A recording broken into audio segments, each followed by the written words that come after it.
Aujourd'hui, je vous parle d'un livre qui m'a retourné.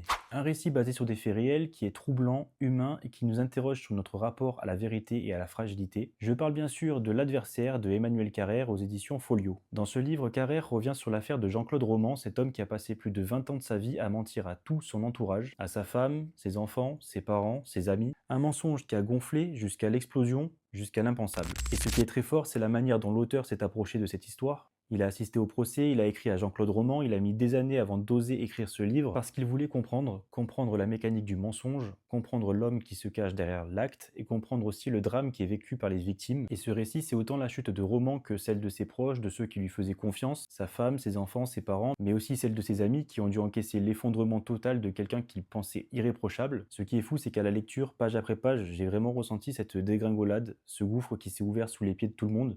Et alors ce qui m'a marqué, c'est la plume de Carrère qui est encore une fois d'une justesse incroyable, tout comme dans V13 que j'ai lu cette année. Il fait preuve d'une empathie qui est rare, il ne juge pas, il ne pardonne pas, il essaie juste de comprendre. Il se met à la place des victimes, il se met à la place de Roman également. On sent la fragilité humaine partout, cette peur de décevoir chez Roman qui est poussée jusqu'à l'extrême. Un petit mensonge qui devient une habitude, puis un engrenage, puis après une avalanche. Il s'enlise, il s'enfonce, incapable de revenir en arrière jusqu'au moment où tout bascule. Bref, je pense que j'ai pas besoin d'en dire plus, c'est une lecture qui est difficile mais qui je trouve est essentielle, elle interroge autant qu'elle bouleverse. Elle met le lecteur face à une part sombre mais qui pourtant est profondément humaine. Pour ceux qui l'ont lu, je sais pas vous, mais c'est une lecture qui m'a quand même pas mal chamboulé. Merci encore à Méabé pour la recommandation. Pour le reste, j'espère vous l'avoir bien vendu et vous avoir donné envie de le découvrir. Et comme toujours, si le format t'a plu, il y aura d'autres vidéos de ce genre, donc n'hésite pas à t'abonner, ça fait plaisir et ça envoie la force. Et en attendant, je te dis merci pour le temps accordé.